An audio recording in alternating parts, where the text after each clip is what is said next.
खबर आ रही है वो खाड़ी देश कतर से आई है और कतर में भारत की बड़ी कूटनीतिक जीत हुई है। तो कतर ने 8 भारतीयों को रिहा कर दिया है। A huge diplomatic victory for India. The 8 former Indian Navy personnel detained in Qatar have been released by Qatar court. Three cheers for India. Hip hip hooray!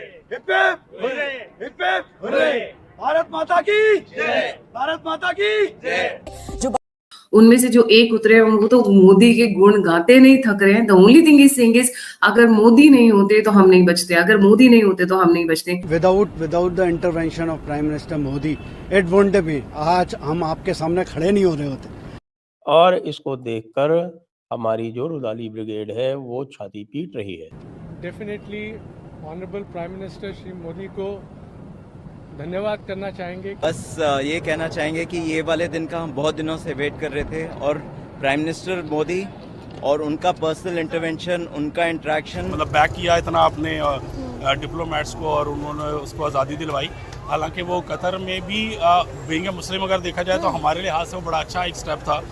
उनमें से जो एक उतरे वो तो मोदी के गुण गाते नहीं थक रहे हैं। The only thing is saying is अगर मोदी नहीं होते तो हम नहीं बचते, अगर मोदी नहीं होते तो हम नहीं बचते। Without the intervention of Prime Minister Modi, it wouldn't be. आज हम आपके सामने खड़े नहीं हो रहे होते अगर इंटरवेंशन नहीं होता at that level, highest level. And specially government of India, उनके अथक प्रयास से कि वो कंसिस्टेंटली लगे रहे and we are there in front of. और बड़ी खबर आपको बता दें, कतर से लौटे भारतीयों से मिलेंगे जयशंकर। धारा ग्लोबल टेक्नोलॉजीज एक प्राइवेट कंपनी थी जो कि उनके फोर्सेस को ट्रेन करते थे। ये सारे रिटायर्ड नेवल ऑफिसर्स थे जो कतरी, जिनका कॉन्ट्रैक्ट था कि कतरी फोर्सेस को ट्रेन करना वहां पे। और उन पे इल्जाम यह था कि उन्होंने इटालियन सबमरीन थी कोई, उसके बारे में मुखबरी की है इजराइल को। I assure you that they are very much, very strongly in our priority. हमें ये भी नहीं सोचना चाहिए कि दुआ करने बैठ जाएंगे या अल्लाह दुश्मन की तोपों में कीड़े पड़े। शायद ये दुआ हमें सिर्फ करनी चाहिए और ये कर भी सकते हैं, इसके अलावा हम कुछ नहीं कर सकते। और इसकी बुनियादी वजह ये है कि हम अपने दुश्मन खुद हैं। वरना आज ये मौका बुरा नहीं था जो आज इस वक्त इंडिया के ऊपर आया, लेकिन दुनिया इंडिया को एक बहुत बड़ी मार्केट के तौर पर एज अ होल अगर हम देखें ना, पाकिस्तानियों ने रहने नहीं दी। पाकिस्तानियों ने रहने नहीं दी। जहाँ भी जाते हैं कोई ना कोई इन्होंने काम करना ही होता है और पीछे से बैकग्राउंड देखें पता चलता है तो जी पाकिस्तान से ब्लॉग करते हैं। ऐसी बात नहीं है कि पाकिस्तान में अच्छे लोग नहीं हैं, बहुत अच्छे लोग हैं जो कि पाकिस्तान को बहुत अपर लेवल तक लेके जाएंगे। लेकिन ओवरऑल आपके सामने ही है। अगर हम भारत की बात करते हैं, कतर ने बाइज्जत बरी किया है। वो भारत पहुंच चुके हैं, उनके जो ऑफिसर्स थे, भारत माता की जय के नारे भी लगे हैं कतर के अंदर। आप उनके बारे में क्या कहती है, जो उनका दबदबा है पूरे वर्ल्ड में, इसके बारे में क्या कहेंगे?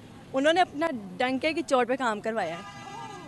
सही बात है। देखिए आप मेरी बात सुने, अब जो इलेक्शंस हुए हैं वो तो सबके सामने ही हैं। पाकिस्तान में इतनी अफरा तफरी है, कुछ भी मतलब आपको सही क्लियर कट नज़र ही नहीं आ रहा। ठीक है, अब यही कोई बंदा इंडिया का गायब होता है। मेरे ख्याल में पिछले कुछ सालों पहले की बात है, एक पायलट उनका इधर आया था, अभिनंदन, यस आप ठीक कह रही हैं, अभिनंदन। तो वो जब इधर आया था तो वो सारे मतलब पूरी इंडिया में बात हो गई थी भाई ये पायलट इधर आया है, और उनकी पूरी मतलब के हरकत में आ गए थे सारे लोग कि भाई उसको हमने वापस लेके आना, कि ये मुल्क कभी भी सुधर जाएगा। इंडिया और पाकिस्तान में मतलब ज़मीन आसमान का फर्क। के हम कहते हैं मोदी सही है, इधर के कहते हैं हमारे हुक्मरान नहीं सही। हम तो खुद बहुत परेशान हैं। मैं खुद नबीना हूँ, बेरोजगार हूँ। Just before the elections, Prime Minister Modi won a huge diplomatic success. ये बहुत बड़ी डिप्लोमेटिक कामयाबी है। मोदी जी हैं तो मुमकिन है, ये तो खैर पाकिस्तान में भी बहुत से लोग कहते हैं। संयम रखिए, आराम से तमाशा देखिए, पॉपकॉर्न हाथ में रखिए। नमस्कार, स्वागत है आपका हमारी एक और नई रिएक्शन वीडियो में। आशा करती हूँ कि आप सभी स्वस्थ होंगे और हर रोज कुछ नया सीख रहे होंगे। कतर में पूर्व भारतीय नौसैनिक जिनको कि पिछले 8 वर्षों से जेल में बंद रखा गया था, उन सभी पर आज वहां की सरकार ने सारे आरोप गलत सिद्ध कर दिए हैं, जो कि भारत के लिए बहुत ही बड़ी राजनीतिक जीत है, क्योंकि इन पूर्व सैनिकों पर गलत आरोप लगाकर इनको फांसी की सजा सुना दी गई थी। लेकिन आज 8 वर्षों बाद इन सभी पर लगाए गए सभी आरोप गलत सिद्ध हुए हैं। और जेल से बाहर निकलते ही इन सभी सैनिकों के मोदी जी और हमारे विदेश मंत्री जयशंकर प्रसाद जी को बहुत अधिक धन्यवाद दिया और भारत माता की जय के नारे लगाए, क्योंकि सैनिकों ने बताया कि इस मुद्दे पर प्रधानमंत्री नरेंद्र मोदी जी की विशेष निगरानी थी, जिसने कि सही तरीके से भारतीय सैनिकों को रिहा कराया गया और अंत में हमारे सभी सैनिक भारत वापस आ गए। अब इस पर आपकी क्या राय है, हमें कमेंट बॉक्स में अवश्य। हमारे वर्तमान प्रधानमंत्री माननीय श्री नरेंद्र मोदी जी दुनिया में एक लोकप्रिय नेता के रूप में सिद्ध हुए हैं और क्या मोदी जी की बातों को अब हर एक देश बहुत ही ध्यान से सुनता है। साथ ही हमारा पड़ोसी देश पाकिस्तान, जो कि पूरी तरीके से हैरान है, क्योंकि वहां की राजनीतिक एक्सपर्ट भी आज भारत की कूटनीति की प्रशंसा कर रहे हैं और वहां की जनता को भी समझ में आ गया है कि भारत क्या है। तो आगे की वीडियो बहुत ही इंटरेस्टिंग होने वाली है, तो पूरा वीडियो अंत तक अवश्य देखें। साथ ही अगर आप इस चैनल पर पहली बार आए हैं तो चैनल को सब्सक्राइब करें और अगर वीडियो पसंद आए तो वीडियो को लाइक करें और अधिक से अधिक शेयर करें। चलिए शुरू करते हैं। बगैर मैं नहीं रह सकती कि उनकी जो फॉरेन पॉलिसी है वो यकीनन ऐसी है जिससे बहुत सी कंट्रीज को बहुत कुछ सीखना चाहिए कि भारत अपने शहरियों की फिक्र करता है और एक बहुत ही स्ट्रांग मैसेज जा रहा है भारतीयों के ऊपर कि Indian diplomacy is one of the best in the world. Modi ji का कोई तोड़ उन्हें मिल ही नहीं रहा। बिल्कुल, मोदी जी हैं तो मुमकिन है, ये तो खैर पाकिस्तान में भी बहुत से लोग कहते हैं। India is at the driving seat, America बगल की सीट पे बैठ करके हेल्प कर रहा है कि भाई ड्राइविंग ठीक ही चल रही है और नेविगेशन दे रहा है जापान, और ऑस्ट्रेलिया जो है वो बीच में चिप्स चुप्स सप्लाई कर रहा है कि लोग खाते पीते रहें।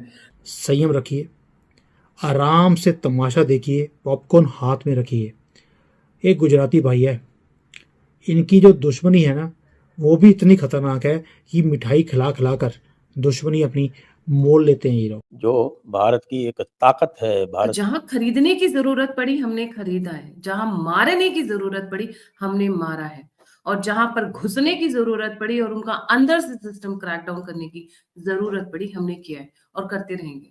ये भारत इमर्जिंग भारत है।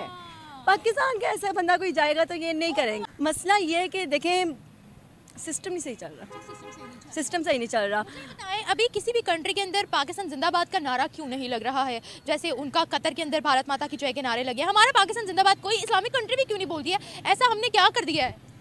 क्या नहीं किया ये पूछे बता दे फिर। देखें करने को तो बहुत कुछ है, लेकिन पाकिस्तानियों ने ना, मैं ये नहीं कहती उन्होंने कुछ नहीं किया, बहुत कुछ किया है, लेकिन हर लेवल पे जाके ना इन्होंने 2 नंबरियाँ की हुए। अच्छा 2 नंबरियाँ की हैं तो भाई अगला बंदा जब पूछते ना हाँ जी आप अच्छा मेरे साथ ये सीन हुआ तो अच्छा आपको मैं एक फन फैक्ट बताती हूँ। तुर्की का जो इंजन एल्टन जो एंटन अर्तुगरुल गाजी वो आया था काशिफ ज़मीर से, वो जो स्कैम हुआ था। तो अब आप अच्छा वो स्कैम ये हुआ था कि उसने उसको बुलाया था किसी स्पॉन्सरशिप के लिए, ठीक है, तो अर्तुगरुल गाजी को, हाँ, तो बाद में उसने उसको पैसे नहीं दिए थे, ठीक है, तो उसके साथ बेचारे के साथ स्कैम हुआ है। तो अब वो मतलब अच्छा खासा एक्टर आया है और फिर बाद में आप उसको पे आउट नहीं करते हैं सही तरह से, तो स्कैम किया। अब उधर जाके वो क्या बताएगा कि पाकिस्तान के लोग कैसे हैं। तो बस मैं ये कहती हूँ कि यार हर कोई अपने लेवल पे बेस्ट परफॉर्म करे, पाकिस्तान आगे जाएगा। क्योंकि उन्होंने इंडियन नेवी ऑफिसर्स को रिहा किया है और साथ साथ उन्होंने भारत माता की जय के नारे भी लगाए हैं। डंके की चोट पे काम करवाया है। ये कि इस वक्त जो अरब कंट्रीज और गल्फ कंट्रीज के अंदर एक कंपटीशन चल रहा है कि कौन भारत के ज्यादा करीब। क्या कहते हैं आप भारत के बारे में कि इतना इन्फ्लुएंस पूरी वर्ल्ड में उनका बढ़ता जा रहा है? जब तक हमारे मुल्क के अंदर अपना कोई मजबूत लीडरशिप नहीं आएगी, जब तक ये ऐसा चलता रहेगा। आप देखें ना, एक पिछली हुकूमत में एक मजबूत लीडरशिप आई थी, उसने अक़वाम मुत्तहिदा के अंदर जाकर के इस्लाम का नाम लिया, अमेरिका जैसा मुल्क है उसके अंदर जाकर के उसने मुसलमानों का नाम लिया, इस्लाम का नाम लिया। जब तक हम इस्लाम से दूर, मजहब से दूर रहेंगे तो हम कैसे अपना ज़ाती फैसला कर सकते हैं? ने बोला है कि हम नहीं हमला कर सकते, अगर भारत पर कोई हमला करता है वो फाइट बैक करेंगे। जाहिर सी बात है, अमीर गरीब को ले लें, गरीब पे कोई हमला करता है चुप करके बैठ जाते, चाहे उसके घर में गन पड़ी हो। अमीर पे कोई हमला करता है, उसके पास गन नहीं भी है ना, वो उस पर हमला कर देता है कि उसे पता है मेरी पावर है, मेरे पास पीछे बोलने वाले हैं। इसी तरह इंडिया भी है, उनके पीछे यूएस है, उनके पीछे बहुत कंट्रीज हैं जो उन्हें सपोर्ट कर रही हैं, चाहे जैसे भी कर रही हैं। वो उनके सपोर्ट से आगे पहुंचे हैं। जाहिर सी बात है, सपोर्ट से खुद कुछ नहीं किया खुद भी हमसे बेहतर नहीं है वो, मतलब पाकिस्तान से इंडियंस बेहतर नहीं है। पाकिस्तान एक इस्लामिक कंट्री है और मुसलमानों में जज्बा और हिम्मत ज़्यादा होती है, लेकिन उनके पास जो सपोर्ट सिस्टम है वो उनका बेहतर है। आपने बोला